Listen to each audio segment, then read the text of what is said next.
अब आपको गुर्दे में और पित्ते में पथरी यानी किडनी स्टोन या गैल ब्लैडर स्टोन होने पर नहीं है घबराने की ज़रूरत। शहर हैदराबाद में सालों से इस इलाज के लिए खानदानी सिलसिले से चला आ रहा है भरोसेमंद नाम RS यूनानी फार्मेसी।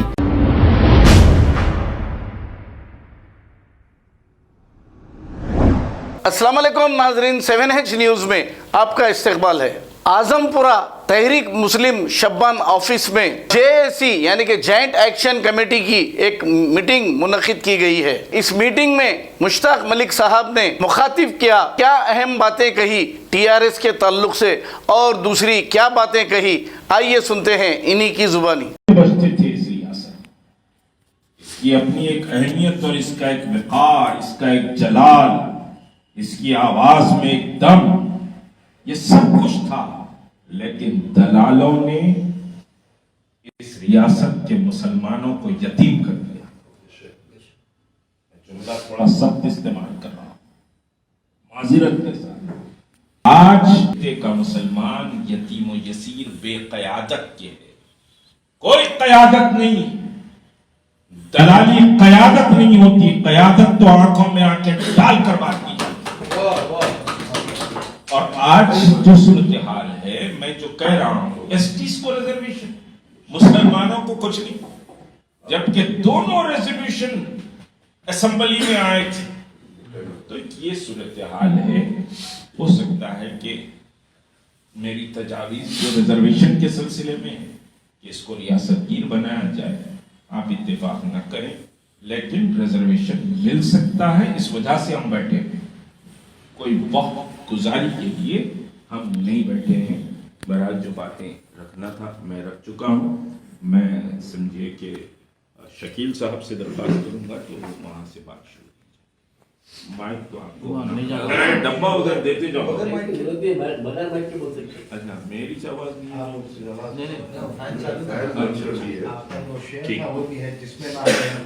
हाँ, जिसमें न हो इनकलाब, मौत है वो जिंदगी, रूहे उमम की हयात, कश्मकश इंसान, ये बुनियादी। जनाब सदर जनाब मुश्ताक मलिक साहब और दीगर जॉइंट एक्शन कमेटी के जो मेंबरान हैं, सभी का तहरीक मुस्लिम शब्बान की जानिब से खैर मक़दम है। मैं मोहम्मद शकील एडवोकेट, जहाँ तक कि ये रिजर्वेशन के ताल्लुक से समझने की बात है, अभी जिस तरीके से हमारे सदर ने बताया कि रिजर्वेशन में जिस तरीके से फेर हो रहे हैं, तो क्या मुसलमानों को रिजर्वेशन मिल सकता है? हाँ, हालात बदलते जा रहे हैं। अब देखिए, पहले रिजर्वेशन चीज़ क्या है इसको समझने की जरूरत है। 85-86 में जब JP मूवमेंट जब शुरू हुआ था, तो जब जो है वीकर सेक्शन, इकोनॉमिकली बैकवर्ड और सोशली डिस्क्रिमिनेटेड जो कैस्ट, क्रीड और जो भी अपने मुख्तलिफ कल्चर्स थे और यहाँ पर मुख्तलिफ ज़ातें थी, ये सबको जो है एक हुकूमत के दायरे में जो है रिजर्वेशन देने के लिए वो जब डिमांड उठी थी, जब एक पार्लियामेंट्री एक जो है BP मंडल जो था, वो उसकी कमीशन, मंडल कमीशन जिसको कहते हैं, मंडल कमीशन के तहत जब ये आवाज़ उठी, तो मंडल कमीशन में जो पासमानदा तबकात और जो SC, ST, OBCs और माइनॉरिटीज़, सोशली बैकवर्ड जो भी लोग थे, उनको रिजर्वेशन की जो डिमांड करते हैं। तो ऐसे ही जैसा कि अब यहाँ पर 1992 का एक जजमेंट उसको जैसा चुने हैं, रिजर्वेशन में भी जो है इसी तरीके से अब फिल वक्त रिसेंटली जो है इकोनॉमिकली वीकर सेक्शंस के लिए अभी गुज़श्ता 2022 नवंबर में जो है उसको आइन में तरमीम, मतलब अमेंडमेंट करके उसको जो है लागू करने की बात हो रही है। इकोनॉमिकली वीकर सेक्शन ये चाहते थे कि भी मंडल कमीशन जब लागू हो रहा था, ये चाहते थे कि भी हमारी जात पीछे रह जाएगी, जो बम्मनों की जो जात है। तो इसी वजह से अब ये लोग क्या कर रहे हैं मालूम है, इकोनॉमिकली वीकर सेक्शन बल्कि एक नया शोर था, जबकि सचर कमेटी और रंगनाथ मिश्रा की जो कमेटी है, उसके तहत मुसलमानों को जो है उनकी आबादी के हिसाब से उनको रिजर्वेशन देने की जो है बात कही गई थी। लेकिन अब उसको जो है सियासी लीडर जिस तरीके से खेल खेल रहे हैं, अब 97 आते आते कोएलिशन गवर्नमेंट का एक मतलब 90s के बाद जो है 95 के बाद जो है कोएलिशन गवर्नमेंट स्टार्ट हुई। तो वोट बैंक पॉलिटिक्स के तहत तकरीबन लोगों को क्या करें मालूम है कि मुसलमानों को हम रिजर्वेशन देंगे, हम उनको फलां को रिजर्वेशन देंगे, वादे लुभावने वादे करते और उसको लेके जाके ठंडे बस्ते में डाल देते। अरे भाई ये मुमकिन नहीं है, सुप्रीम कोर्ट बोल रहा 50% जो है इसके अंदर मुमकिन है, 50% से बढ़ जा रहा रिजर्वेशन। लेकिन अब इस वक्त क्या करें ये लोग, इकोनॉमिकली वीकर सेक्शन बोल के जो है ना एक नया 50% से ज्यादा हो गया रिजर्वेशन है, मुख्तलिफ जातों को मुख्तलिफ जो क्लासेस को रिजर्वेशन देते देते 50% जो कैप थी जस्टिस साहनी के जजमेंट में उससे बहुत ज्यादा हो गई है। अब यहाँ के जो हमारे जो वजीर आला है वो तो कहते थे कि 2014 में जब उन्होंने आए 3 महीने में 12% रिजर्वेशन मुसलमानों को देने का वादा किया, जबकि उनको भी मालूम था और यहाँ जो दानिश्वर लोग हैं जो सियासी जो है उनके साथ तालमेल में है उन लोगों को भी मालूम था कि 12% रिजर्वेशन मुमकिन नहीं है, वो जस्टिस साहनी के जजमेंट के रोशनी में। ये मालूम होने के बाद भी जो है 10 साल अब तकरीबन 9 साल हो गए, 9 साल से उन्हें इसी तरीके से ले लेते आ रहा, और जब कभी कोई आवाज उठा रहा 12% की तो बोलता बाप को बोलता हूं तुम्हारे बैठ जाओ। तो इस तरीके से जो है सियासी खेल खेलते खेलते खेलते जो है मुसलमानों में दानिश्वर नहीं है, ऐसी बात नहीं है, लेकिन ये लोग भी समझने की जरूरत है कि भाई असल में मुमकिन कितना है, मतलब रिजर्वेशन ये समझने की जरूरत है। अब ये जो गवर्नमेंट है, ये जो आरएसएस की और ये जो संघियों की जो गवर्नमेंट है, ये इकोनॉमिकली बैकवर्ड वीकर सेक्शन का जो अभी जो रिजर्वेशन जो लेके आई है, इनका मकसद ही ये है कि भाई रिजर्वेशन को पूरा खत्म किया जाए, जबकि ऐसा नहीं है। रिजर्वेशन हमारे जो आईन के जो बाबा साहब अम्बेडकर जो कहते हैं, उन्होंने कहा कि भाई जब तक कि यहाँ के जो आसमानदा तबकात घर के ऊपर ना आ जाए, जब तक के रिजर्वेशन होना चाहिए। तो ये लोगों का जो मंशा है आरएसएस और ये बीजेपी और ये जो संघियों का, ये लोग चाहते हैं कि पूरा रिजर्वेशन खत्म किया जाए, और इसी वजह से जो है अब ये केसीआर साहब ने ये जो हालांकि दोनों को साथ साथ एसटीज को और मुसलमानों को रिजर्वेशन देने का वादा किया था, लेकिन केसीआर के पास अब एसटीज की ज्यादा अहमियत है, मुसलमानों की अहमियत नहीं है। ये मुसलमान समझ नहीं रहे। तो ये जो रिजर्वेशन का जो पूरा मसला ये है, इसी तरीके से मंडल कमीशन से लेते हुए आज तक की तारीख से लोगों को जो है लोगों के जज्बात के साथ खिलवाड़ करने का जो है एक तरीका है। तो इस तरीके से जो है खिलवाड़ होते जा रहा, और मुसलमान गफलत में है, खासकर मुसलमान, जबकि इकोनॉमिकली वीकर सेक्शन के अगर रिजर्वेशन मिलना भी है तो वो भी जो है मुसलमानों को मिलना चाहिए। रंगनाथ मिश्रा की जो रिकमेंडेशन है उसके मुताबिक मुसलमानों को, क्योंकि मुसलमान आज बहुत ज्यादा वीक है मुल्क में, सुधीर कमी रंगनाथ मिश्रा और सच्चर कमेटी तो ये वक्त जो है अब हमारे को जो है जिस तरीके से हमारे साथ जो लुभावने वादे करके हमारे साथ जो हमारे जज्बात के साथ खेल रहे हैं, तो जैसा कि आज जो डिमांड हमारी है 12% की, हमारी बिल्कुल जायज है, और अगर समझिए कि इस चीज को अगर दी जाती है तो हमको भी देनी चाहिए। इसके लिए एक बहुत बड़ा महाज तैयार करने की जरूरत है।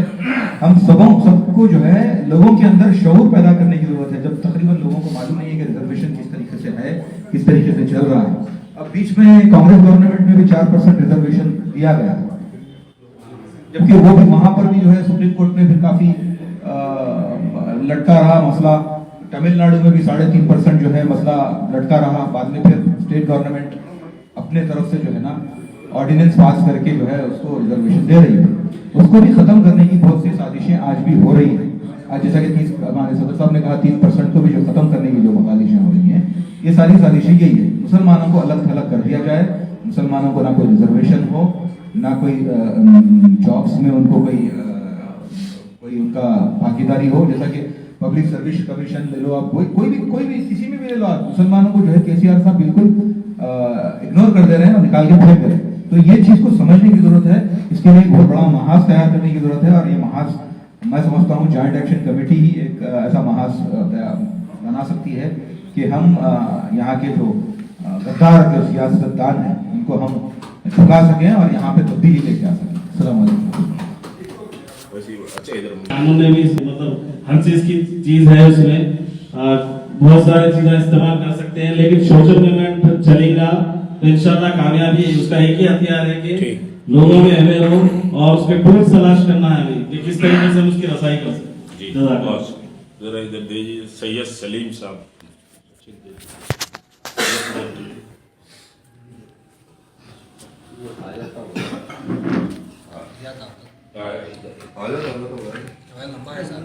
नीचे रखो जैसा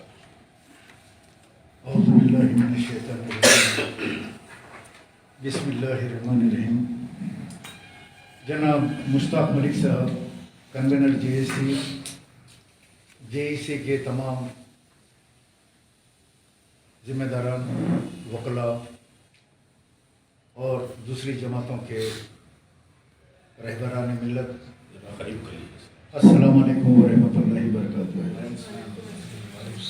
एक बहुत अच्छा एक इजलास गौर व फिक्र के लिए मुनक़िद किया गया है।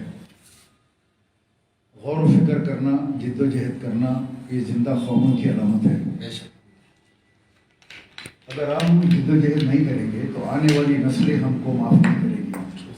कि आपके हाथ में ताकत थी, आपके हाथ में तालीम थी, आपके लोग उठते थे, लेकिन फिर भी आप नहीं जाके नहीं उठे और अपने हक़ का मुतालबा नहीं किया। आज से बहुत साल पहले की मैं बात करता हूँ, जब चंद्रबाबू नायडू चीफ मिनिस्टर आंध्र प्रदेश हुआ करते थे। विखार पाशा साहब मरहूम के मकान के ऊपर एक इजलास तलब हुआ और उस इजलास के अंदर चंद्रबाबू नायडू साहब ने कहा कि मैं 5% रिजर्वेशन दूंगा। उसके बाद YS राजशेखर रेड्डी आए। चंद्रबाबू नायडू साहब ने कहा मैं 4% रिजर्वेशन दूंगा। अगर मैं 5 दूंगा तो ये अबव 50% एक्सीड हो जाएगा। तो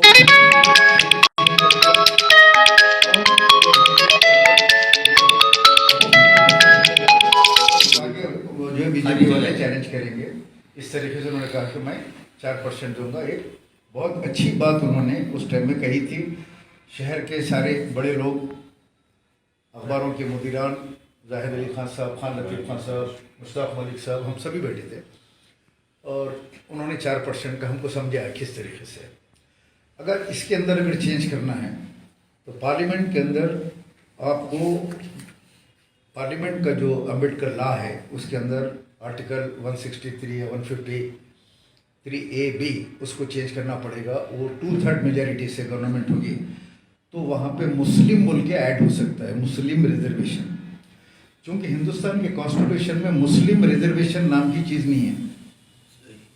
करना तो पूरा अमेंडमेंट इन प्लाटिंग और दूसरी ज़मीन फ्रूट मार्केट को किराए पे दी जा रही है। इस तरह खबरस्तान के लिए दी गई, खबरस्तान के लिए दी गई तो उसको फ्रूट मार्केट को दे दिया गया। यानी 4000 एकड़ हजरत बाबा शरफुद्दीन साहब रहमतुल्लाह वक्फ लैंड पूरी की पूरी तबाही के दहाने के ऊपर है। उसी तरीके से लैंको हिल्स 1 लाख करोड़ की प्रॉपर्टी, उसको बेच के एक MP खा गया। वहाँ पे कितनी बड़ी बड़ी बिल्डिंगें, हुसैन शाहवली रहमतुल्लाह अलैह की दरगाह की, वहाँ पे देखने की बिल्डिंगें बन गई और आपकी क़यादत सूटकेस लेके घर को आ गई, मामला ख़त्म हो गया। KCR ने वादा किया था कि मैं इंसाफ करूँगा, वो ज़मीन भी दिलाऊँगा, लेकिन सुप्रीम कोर्ट के अंदर उसने रिसेंटली लास्ट ईयर धोखा दे दिया, लिहाजा वो केस भी हम हार गए, चले गया। तो वक्त के हमारे ज़मीनात पूरे तबाह हो रहे हैं। मैं सिर्फ इतना कहूँगा आप लोगों से, मेरे अपने, तो जब चंद्रबाबू नायडू ये वक्फ बोर्ड को जुडिशियल पावर देना चाह रहा था, माइंड बना लिया, उसने अपने करीबी दोस्त मरहूम लालजान पाशा साहब को कहा कि मुसलमानों के लिए एक अच्छा काम करना चाहता हूँ मैं, ये इनके जो वक्फ के ज़मीन है बड़ी कीमती है, इसको मैं जुडिशरी पावर दे दूँगा। लालजान पाशा बहुत खुश हुए, बोले साहब बहुत अच्छा काम कर रहे हैं तो मैं कर डालूँ। उसके दूसरे दिन ये तमाम शेरवानियाँ, ये तमाम ऊदे, पीले, हरे जुब्बे, जिसको मैं उलमाए क्राइम कहता हूँ, ये सारे क्रिमिनल्स मिल के, उलमाए क्राइम नहीं है, उलमाए क्राइम है, ये लोग खुद खबरस्तानों पे बैठे हुए हैं, साफ करते हैं, बना लेते हैं, बुरश करते हैं, खा लेते हैं पैसा बैठ के मुरीदों का, इनके सबके बड़े बड़े धंधे, ये सारे लकड़ियाँ उकड़ियाँ टेक के, ये वो कबूतर हैं जो दारुसलाम के अंदर जैसे जवारी डालते हैं वोटरों को बोल के लकड़ियाँ लेके पूरे पहुँच जाते, हुकुम मेरे आका, बोले सीएम का नहीं जाना है, चलो ये सारे वफद को लेके सीएम के पास गए। चंद्रबाबू नायडू के पास बैठ के कहते हैं कि ये वक्फ बोर्ड को जुडिशियल पावर नहीं चाहिए, और लालजान पाशा कहते हैं मरहूम मुझे कि मैं दंग हो गया कि मुसलमानों की क़ियादत वक्फ बोर्ड को जुडिशियल पावर नहीं होना बोल के आके यहाँ मुतालबा करी। तो चंद्रबाबू नायडू ने कहा ठीक है, तो आप लोगों की ज़मीनात है, अगर आप लोगों को जुडिशियल पावर नहीं चाहिए तो मुझे क्या है, आप लोगों से, आपके ज़मीनों से मुझे क्या लेना देना है, चलो ख़त्म होगी बात, वहाँ से रुक गया हो। वैसे जब केसीआर ने वादा किया 2 मिनट का काम है जियो निकालने का, उससे ज़्यादा तो नहीं है, लेकिन आज 8 साल से 9 साल से केसीआर भी इसके ऊपर जियो नहीं दिया। तो खुला खुला है कि मुसलमान जिसके ऊपर तकिया करके बैठा हुआ है, मुसलमानों में शऊर नहीं है। आप बाहर निकल के पूछिए वक्फ बोर्ड, वो लोग बोलेंगे कोई हलवे का नाम है क्या, क्या होता है यहाँ पे, शादी का सर्टिफिकेट मिलता, खजात का, तलाक का सर्टिफिकेट मिलता, आवाम को नहीं मालूम है किसको भी। आप पूरा निकल के 1000 आदमी का सर्वे कीजिए वक्फ बोर्ड में क्या होता, क्या हो रहा वक्फ बोर्ड में नहीं मालूम है किसी को। वक्फ बोर्ड के चेयरमैन बन के नए साहब आए तो वहाँ बाजे बजे बज रहे थे, मैं उनको फ़ोन करके बोला ये वक्फ बोर्ड का दफ्तर है जिसमें दरगाहों का वो है, मसाजिद है, वक्फ लैंड्स है, फला है, और यहाँ पे बैंड बाजा बज रहा, मस्जिद है नीचे, अगर कोई ऐसा पोजीशन नहीं है जिसके लिए बाजे बजा के नाचा जाए, आके चार्ज ले रहे। बोले नहीं, मेरे को चाहने वाले आके माफ़ी चाहता हूँ मैं, बंद करा दिया हमने। बोला बंद कराओ यार, क्या तमाशा कर रहे हैं आप वहाँ पे चेयरमैन बन के। तो मसीहुल्लाह बोले मैं बंद करा रहा हूँ, सलीम मैं भी नीचे उतर के बंद करा रहा हूँ, बंद करा दिया। तो मुसलमानों में अवेयरनेस नहीं है, आपकी लड़ाई हुकूमत से नहीं है। अब मेरी बातों को कुछ ज़रा गौर से आप लोग सुनिए। आप हुकूमत बोल के मत बोलिए, आप बोलिए आपकी लड़ाई आस्तीन के सांपों से, आपके अंदर जो मुनाफिक गद्दार बैठे हुए हैं, आपकी जंग उनके साथ है। ये 12% रिजर्वेशन पे आज तक असदुद्दीन अकबरुद्दीन अवैसी ने क्या कोई एहतजाज किया या हुकूमत से अलहदगी का कुछ ऐलान किया कि हम गवर्नमेंट से अलायंस तोड़ते हैं, आप रिजर्वेशन दो। असेंबली इजलास में आप पास करे थे, क्या हुआ? क्या आप सुप्रीम कोर्ट को अप्रोच पूछा कभी इन्होंने? नहीं पूछा। वक्फ बोर्ड के लिए कभी जाके पूछा इन्होंने कि भाई जुडिशियल पावर दीजिए आप हमारे को? मुसलमानों को डबल बेडरूम मकान के लिए कुछ पूछा, कितने % डबल बेडरूम मकान मुसलमानों को मिले? अभी 50 करोड़ 120 करोड़ की बात हो रही है, ये पैसा भी नहीं है वक्फ बोर्ड के अंदर। 2,45,000 एप्लीकेशन अब तक आज की डेट में रिकॉर्ड हो गए, लोग उल्टा फिर रहे हैं जमा करके, लेकिन मिलने वाला मैं भी सो सकता हूँ, आराम कर सकता हूँ। बेशक आपकी कोई जिम्मेदारी नहीं है, आप आराम कर सकते हैं, लेकिन कौम की तड़प के हम मुसलमानों के लिए लड़ें, कुछ उनको मिले। इसलिए हम ये काम यही करेंगे कि हम अवेयरनेस कैंपेन चलाना, जो सियासी जमात होने नहीं देती अवेयरनेस कैंपेन आपका। आप मस्जिद के बाहर अगर आप पॉम्पलेट भी बांटते हैं, वो भी बांटने नहीं देते। जेईसी की टाइम देख लिए ना अपन लोग रियालिस निकाल के। आज मेरा हाईकोर्ट के अंदर जो है, कल जो है मेरी पिटीशन थी सीए के ऊपर, एक जलसा मैं इमरान प्रताप को ख्वाजा बिलाल ने किया था प्रोटोकॉल के से। वो जिस टाइम जुलूस निकाले, हैदराबाद के तकरीबन पूरे इलाकों में केसेस है, बड़े भी हैं। अब आपको गुर्दे में और पित्ते में पथरी यानी किडनी स्टोन या गैल ब्लैडर स्टोन होने पर नहीं है घबराने की ज़रूरत। शहर हैदराबाद में सालों से इस इलाज के लिए ख़ानदानी सिलसिले से चला आ रहा है भरोसेमंद नाम RS यूनानी फार्मेसी, जहां पर ख़ास तौर पर पित्ते में मौजूद पथरी और दोबारा पथरी ना होने का किया जाता है मुकम्मल इलाज। आपको इस दर्द से हमेशा के लिए मिल जाएगा छुटकारा। No side effects, no operation, तशखीस करते हुए दवाएं की जाती है फराहम। तो देर ना करें, जल्द ही तशरीफ लाए RS Unani pharmacy, Bahadurpura X road, opposite Canara bank, Hyderabad. मजीद तफसीलात के लिए रब्त करें 9390610436 पर।